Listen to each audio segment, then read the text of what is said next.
Whittward Carver and the Epistemology of the Everyday. Whittward Carver here, and today we're diving into the philosophy of knowledge, or as I like to call it, the epistemology of the everyday.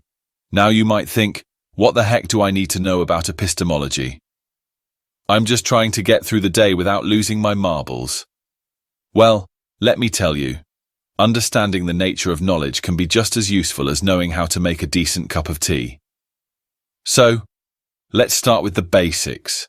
Epistemology is the study of knowledge. It's like the philosophy of figuring out what we know and how we know it. And let me tell you, it's a bloody minefield. For example, take the classic question. If a tree falls in the forest and no one is around to hear it, does it make a sound? Now, a philosopher will tell you that it's all about perception and reality. But me, I say, who cares? If no one's around, just let the tree have its moment of peace. Now, let's talk about the three main sources of knowledge: experience, reason, and testimony. Experience is your basic, I saw it with my own eyes kind of deal. Like when you see a squirrel doing parkour in your backyard, you know it's real because you witnessed it. But here's the thing, sometimes experience can be deceiving. Like that time I swore I saw a leprechaun in my garden. Turns out it was just a raccoon with a green hat.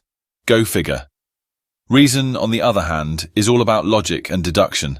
It's like when you see a puddle on the floor and you think, well, it must have rained. But reason can also lead you astray. Like when you see a puddle on the floor and you think, well, it must have rained. Only to find out your roommate spilled their drink again. Blooming logic, right? And then there's testimony. This is when you believe something because someone else told you. Like when your mate tells you that the new burger joint is the dog's bollocks. You trust them because they've never led you astray before. But then you get there, and the burger is so terrible, you start questioning your entire existence. How could they lie to me like that, you think? Well, welcome to the world of unreliable testimony. Now let's talk about skepticism. Skepticism is like the annoying kid in the back of the class who always asks, but how do you know for sure? And you know what? Sometimes that kid has a point. Like, how do we know that the color blue we see is the same color blue everyone else sees? Maybe your blue is my green, and we're all just living in a big, color-confused world. But here's where it gets really interesting. There's this concept called radical skepticism. It's the idea that we can't know anything for sure. Like maybe everything we experience is just a simulation, and we're all living in the Matrix. Or maybe we're all just brains in vats being fed fake experiences by some evil scientist. It's enough to make you want to crawl under the covers and never come out. But you know what? Despite all the uncertainty, we still manage to get by.